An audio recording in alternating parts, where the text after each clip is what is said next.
Okay, so today's recipe, we're going to do some fun caprese party skewers for appetizers or hors d'oeuvres, and we learned about the different sizes of mozzarella balls. This is a few of them. We're going to be using the bocconcini today, and other ones like ovalini, ciliegine, noccoline, and perlini. All these different types. There's many other types, but these are the most common. Okay, so let's look at our mise en place here. We got some nice grape tomatoes for this, and then I have the balsamic vinegar that I got on sale, and you can see here the PDI, or the product designation stamp from the EU that we talked about last week, and you could read the story about it if you know Italian on the back. So this is the bocconcini. That's a good brand, and with this tomatoes here, I like to use them because they are a nice size comparable to the bocconcini, and you could also wash them and let them drain with these little holes in the bottom in the container. Okay, now see it, this packed in the brine, which we're going to drain it from. So ciliegine, okay, cherry size, which we went over in class. So we can see they're packed in a nice salty brine, and they're about the same size almost as our grape tomatoes, which makes these an easy and fun application. Now we got some hydroponic basil. The other day we were talking about microgreens grown hydroponically and how I grow them or other people grow them. And this is, when you buy it at the store, it comes live, and it has that organic, like compost little brick that they put the seedlings in, and you can see the roots coming out from the bottom. So that's going to look like my microgreens in a few weeks when I start showing you that. So we're going to just pluck the leaves off of this, and they're already pre-washed, so we don't have to go nuts. They come nice and organic, but you should give them a little rinse, especially nowadays in the supermarket. So our hardware, we're going to need a pot for our balsamic glaze, a strainer for the basil oil, and a bowl for the ice bath, because we're going to blanch and shock the basil to get the most color out of it. Also some skewers. I have these paddle ones, which are really nice. They're a bit sharp, but they're perfect for this application because they have that little tab, so it makes it easy for people to grab them. So let's pluck our basil. Okay, I'm going to save some of the nice little florets for the garnish at the end. You can see the top, those little flower buds. Okay, you want to save them. Be gentle with them. Basil is one of those herbs that kind of bruises easily, and they kind of wilt fast, so you want to just keep them on the stem for the longest amount of time before you start using it in whatever recipe you are going to make. So make sure you set those aside and just pull off the tips. You don't want the stems. Okay, the green leaves will give that nice vibrant color. So we have our rolling boil of our pot. No salt, no nothing, just the water. We're going to blanch them in there, then shock them in there, and then drain them into that bowl where we're going to squeeze out all the water to make our beautiful basil oil. It's going to have a nice bright color to it. So I'm just using the spider just to push it down. You just want to cook it about 30 seconds, not much longer. Okay, you just want to, tenderize them. And since they're really small leaves, they don't really need that long.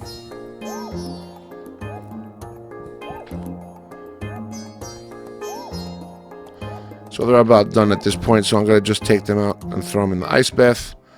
Make sure I get them really in that ice, just like when you shock anything, you really want it to mix it in with the ice, not just lay it on top. You want to get all that cold ice water circulating around it, really get them to shock that color into them. So you can see how nice and bright they become. Okay, now I'm going to take them out little by little. I don't want any ice cubes. I'm just going to take them out, and I'm going to squeeze them as hard as I can, just like you're trying to squeeze out the water from, say, frozen spinach or something like that. Because when you blend it with the oil, you don't want no water, because the oil will make for a rather inconsistent oil. All right, so these guys are squeezed well. I'm going to get out my little smoothie blender here. I'm going to drop in my basil that's completely been squeezed dry, and then I'm going to use a neutral oil like we've done before with like the Nutella sauce, because I want the basil flavor. I don't want a dark flavorful olive oil because it's going to be too overpowering, and I want the color to be nice and green. And if I use an olive oil, it won't be nice and green. The color will be too dark. So just be careful if you're doing that thing there where you're shaking it upside down. Okay, make sure you have the lid secure. All right, so let's look at it now. It looks a little green. Very nice color forming. I think we need just a little bit more olive oil. And this one you could eyeball it. I have a recipe that I'm going to give you, but you can pretty much eyeball it. All right, so that looks more like what we want. So let's strain this guy into there. So I'm going to use the back of a tablespoon just to push through that puree of oil and basil. You can see it has a really nice color. It's almost similar to how we would make pesto. Instead of straining it through, we would add all the other ingredients. All right, so once this guy's nice and strained, you can see the beautiful green color. Okay, especially if you in the white on a white plate. And that's that part of the oil. So just as a precaution, if you choose to make the balsamic glaze, make sure you have your windows open because some of the fumes burning off on the pot will be irritable to kids and animals and stuff like that. So safety first, open the windows and have good ventilation. Alright, so there it is, one more time strained. Looking good, we got that nice color. Now we're going to throw this in the refrigerator. With oils like these, you want to refrigerate them so they don't lose color. So now onto the balsamic glaze. So this recipe I actually cut down a far bit from, it's a quarter of the size of a regular recipe that I use. And it's 1 cup of balsamic vinegar, a decent one, and about a quarter cup of sugar. And the thing we're going to do here is put it on the stove and let it reduce down. And that's where all those fumes are going to come up if you decide to make that glaze. You could put it on top of many things, chicken bruschetta. You could put it over vegetables, especially grilled zucchini, things like that. It's always good to have some balsamic glaze around. You really don't have to put the sugar if you're concerned about sugar and stuff like that. You can just reduce it down even further and it will become syrupy. But we're just going to give it a little sugar. So put medium-high heat. And we're going to reduce this by a half or a little less. We want to get all that sugar dissolved. Okay, got to keep stirring often. So I'm using one of the skewers to measure how much is in there. So at this point, when I just put it in, you can see that line. And I'm going to test it again to see how much it's reduced. So I've cut a little notch on the skewer. And then I'm going to see how much my thing is reduced now after about 15 minutes.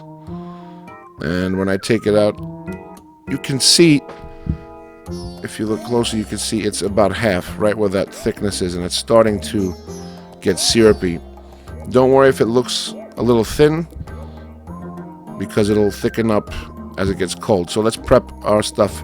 I had my chili and gine much balls drying out. You don't want them to be too wet. You want all that brine off of them. Add the cherry tomatoes, or the grape tomatoes, I apologize. But we're going to season it up a little bit. We're going to rip up a bunch of basil, throw it in there. And we're going to add some salt and pepper and a little bit of olive oil, because as much as we love fresh mozzarella like this, sometimes it could be a little bit on the bland side. So we're going to help it out a little bit.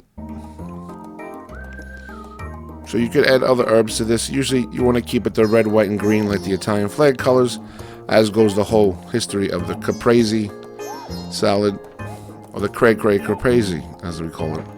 So salt, pepper, a little bit of oil, some of those leaves, mix it up, let it marinate for a little bit in the fridge, maybe about an hour or so. Okay, if you marinate it too long, you'll see the mozzarella balls will kind of fall apart, so you don't want to leave them too long. You want them to stay nice and firm. Alright, so let's skewer. So the best way I find, and you could do other ways, you could do smaller ones, you could put the balsamic on the side and have it like a dipping sauce, but just, you know, tomato, mozz, then tomato, and mozz, and repeat. Okay, and just some safety things here about skewering. If you ever make kebabs and stuff like that, you want to thread whatever you're putting on through, like, your, I guess, claw-shaped hand. You don't want to put it against your palm. So I'll give you a little example right now with the next one. So as I put the tomato on, you're not going to push the point against your palm. You want to go through, okay? I can't tell you how many times growing up working in the basements of souvlaki places, how many times I would go home with all these holes and puncture wounds in my hand. You have to thread it through your hand, not against your palm, so just remember that. What I was pointing to before was these skewers are really good because they have that tab, but you want to make sure you don't get that tab all greasy where people are going to pick it up from. Alright, so I have my balsamic glaze chilling in an ice bath just to help it cool down more. And you see it has this thing in French terminology called nappe. And nappe means it coats the back of a knife so it's thick enough, as you can see right there. And that's usually how they'll test it with a sauce and stuff like that. So I got my nice, beautiful green basil oil ready to go. Okay, I just made a little bit. I don't want to make a big recipe. I got my balsamic glaze in a little squeeze bottle.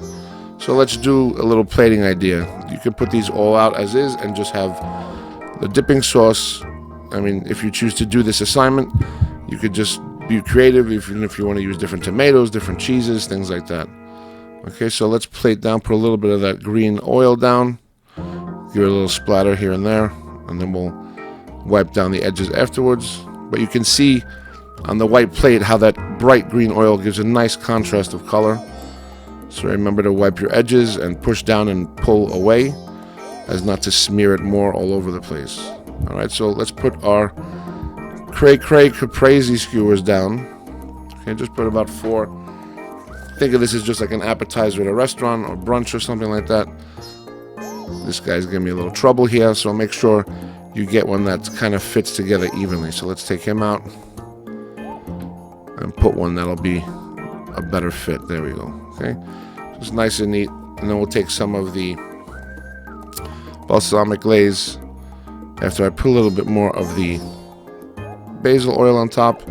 And that basil oil is really good. You can do that with parsley and other herbs that are really bright and green. So we're going to add some droplets of the balsamic glaze around. And it's very sweet and a little thick, so you don't want to go overkill on it. A lot of restaurants, they like to just throw that glaze on everything.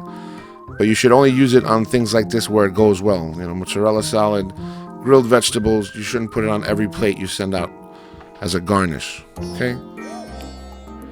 So let's take a little bit more of the balsamic, just fill some holes here and there. Alright. And then we're going to grab those beautiful little basil flowers from the top that we pinched off before and just put them on the plate.